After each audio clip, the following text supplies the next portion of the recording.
বোনেরা আসসালামু আলাইকুম। সম্মানিত ভাই বোনেরা, আমার ভিডিওতে যে গাছটি দেখতে পাচ্ছেন এটা হচ্ছে সরিষা শাক গাছ। আমাদের অনেক প্রিয় এবং পুষ্টিগুণে ভরপুর এই সরিষা শাক। সম্মানিত ভাই বোনেরা, আমরা অনেকেই পছন্দ করে থাকি এবং খেয়ে থাকি। সম্মানিত ভাই বোনেরা, এক কথায় বলা যেতে পারে এই শাকটি শীতকালীন শাক হিসেবে আমরা বিবেচিত করে থাকি। তো সম্মানিত ভাই বোনেরা, তবে 12 মাসই এই শাকটি পাওয়া যায় বা হয়ে থাকে। তো সম্মানিত ভাই বোনেরা, সবুজ শাক সবসময় আমাদের হাড়ের জন্য কাজ করে থাকে। সম্মানিত ভাই বোনেরা, এই সরিষা শাক আমাদের শরীরের জন্য অত্যন্ত উপকারী। এই হাড়ের জন্য সরিষা শাক ভীষণভাবে ভূমিকা পালন করে থাকে।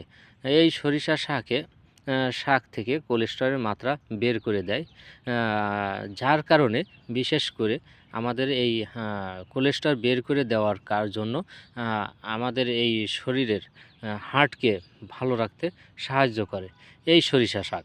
সম্মানিত ভাই বোনেরা, আপনি যদি আপনার হার্টকে ভালো রাখতে চান, সুস্থ রাখতে চান, তাহলে নিয়মিত আপনি এই শীতকালীন সবজিটি সরিষা শাক আপনি নিয়মিত খেতে পারেন এই শীতের মৌসুমে।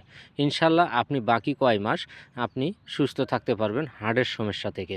তো সম্মানিত ভাই বোনেরা, একটি হার্ট সুস্থ তো আপনি নিজে সুস্থ, একটি পরিবার সুস্থ। ইনশাআল্লাহ আপনি এই খাদ্যর তালিকায় আপনার সরিষা শাকটি রাখার চেষ্টা করবেন ইনশাআল্লাহ।